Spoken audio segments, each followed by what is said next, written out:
Hey guys, I thought I'd bring you up into my studio. I have a pretty large studio for my knitting. You can see I have my yarn cabinet over here, my bus, and my winder. I'm a knitter by trade. I write knitting books for loom knitting, and I have a website where I sell patterns. So if you want to loom knit, we have a great blog called This Moment Is Good blogspot.com where you can go and you can learn to knit. But that's beside the point. This is about my gardening journal. I started this year. I have always wanted one, but I didn't know. Every time I look for the pre-made ones, they don't really have what I need. And I want this to be functional. I need to know I'm starting vegetables, when I started it, what worked, what didn't work, what beds worked, what different projects. And I wanted to keep a long record of what we do around our house. So I started this fun garden journal, went out and bought some cool colored pens, some nice parchment paper, and I just decided to make my own out of a 3-ring binder. So this is the binder. I'll go ahead and get over top of it so you can see it with the camera. Sorry about the shake. I'm not a videographer. I am a professional photographer, but I don't do good with video, so I apologize for any shake or annoyances. But I put the year established. I believe we bought this house in 1999, not 2000, but to be safe, the garden was probably established in 2000. Put a couple pictures there, just that I ran off my laser printer, nothing fancy. And bought some sheet protectors. Just plastic sheet protectors, some fun, colorful stickers that I got on clearance sale. I think these are Martha Stewart stickers that I got on clearance. I downloaded from Etsy a little template for some garden journal pages that I'll be using later. And the most important thing is I mapped out the property and color coded it. So here you can see I've done the north, south, east, and west side, so I know where they are, and kind of drew a rough sketch of the property. We have about a third, well, we have less than a third of an acre, just under a third of an acre, and we live amongst houses. There's a skating rink nearby that got grandfathered. We have a lake right a block away, which is real nice. A park. We really, this was a great place to raise our children. They are now older. We have a grandchild, Indy, who is 18 months old now. He's a year and a half old, and he's wonderful. So they're 30, they're both married, and they live elsewhere. So we have time to do these things. So this is how I did it. I color coded it. So say I did the cottage garden in this area, which is next to the Zen garden up here. So this is where the cottage garden is. And if I want to find something that's in the cottage garden, I just go to the orange tab that corresponds to the orange color. And all my notes are in here. I mapped out the cottage garden. There's a map of it. And I don't find I need a lot of notes, but I did put some paper in for notes, or graph paper, because I can put all of the garden tags, so I know all the plants just by the tag, so I don't really have to write them all down. I just keep them. And this is just 4x6, you get them at Staples, 4x6 photo holders for the larger tags. And then the smaller tags, I bought the baseball card folders. Or not folders, sleeves. And I can put them in, and you can have front and back. As you see, I do buy a lot of proven winners when I can get my hands on them. The brand, I really believe in the brand, thanks to Laura from Garden Answer. I don't know if you listen to her, but if you don't listen to her and Aaron on Garden Answer, I would recommend checking out their channel if you love the garden. They are so fun to watch.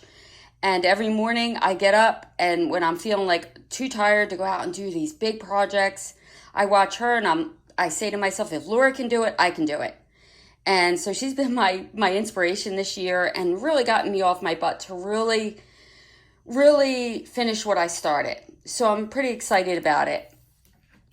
Let me show you what else I did. Oh, I did by month too. Back here, I have month. So let me get this to focus.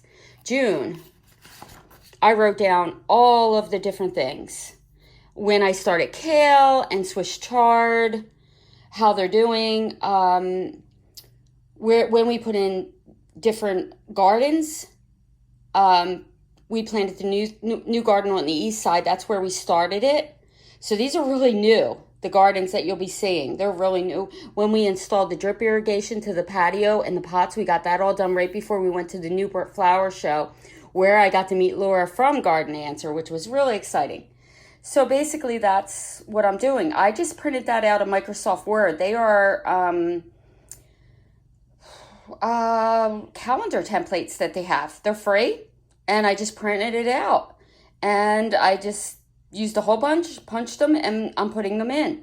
I've started July here, and you can see where I plant it to different vegetables because I'm now rotating my vegetables. You'll see when I show you my vegetable garden, it's looking a little rough now because I'm starting all new stuff. I started it as a vegetable garden for my rabbit. I have a mini lop, and I wanted to feed her organic, and all summer, and she's been eating out of that. Wonderful. I can't wait to show you. I'm so excited about it. So basically, this is what I've been doing. This is my garden journal. I'm not sure what else. I'm going to have garden tips. Here's a page I've started for garden tips. This is for controlling weeds. And I just found out that there's a more organic spray that you can get. Oh, Bonide, I think, makes it. And I'm going to use this tip. I bought a water jug to protect anything around it and the least impact that I can make to the environment. Even if I'm spraying vinegar or something like that, I don't like to spray too much of that. That actually can, believe it or not, vinegars, soaps, all those things, they can also toxify your soil also. So try to do it responsibly and as little as possible. We are having a problem. This is why I need these tips. We are having a problem with wisteria and trumpet vine taking over our property, and we just found out we have poison ivy, poison oak, and I'm going to have to control it somehow. I'm not going to get rid of it, but I'm going to try to control it. These things I've found are almost impossible to get rid of. So this is how I've sectioned it off. I have some other, I'm just learning vegetable gardening. So I'm an amateur at it, and I found this to be a great tip on when to plant what. I'm not always using it. Sometimes I'm planting warm season vegetables in the cool season, and so far I've been successful with all of them. So I kind of make my own rules, but I put in here some, vegetable fertilizer guides, herb growing guides that I found very useful. Printed them up, put them in sleeves because I'll keep them forever. I'm putting when I'm doing each planting. Early May, yes, when things work out. I'll put no when they don't. So far, nothing hasn't worked out. So I'm really thrilled. So I'm keeping that area. I'm going to start an annual section and a garden wishes section. The vegetables, I wanted to expand to 2 raised beds. We did that. So I put yay, done. Next year, I want to start growing more melons and Jersey tomatoes. I have other tomatoes growing, but I want to get the Jersey tomatoes. They're so good, and I just love them. I love tomato sandwiches. So this is what I'm doing, and I'm finding this so helpful. So you can make whatever sections you want, and Staples pretty much has everything you need to do it, to set it up. I would say, I'm not going to lie, probably with all the supplies, it cost me $40. I did find some things at the dollar store, some sleeves and things like that. And had I found it, I could have probably done it cheaper. Nothing was on sale when I went in, but I was determined to just get this done. So yeah, so that's what I did. And I was hoping this would be helpful to you. A lot of times I think I'm going to remember the plant names and the plants, but I have so many. I have hundreds of plant species on my property.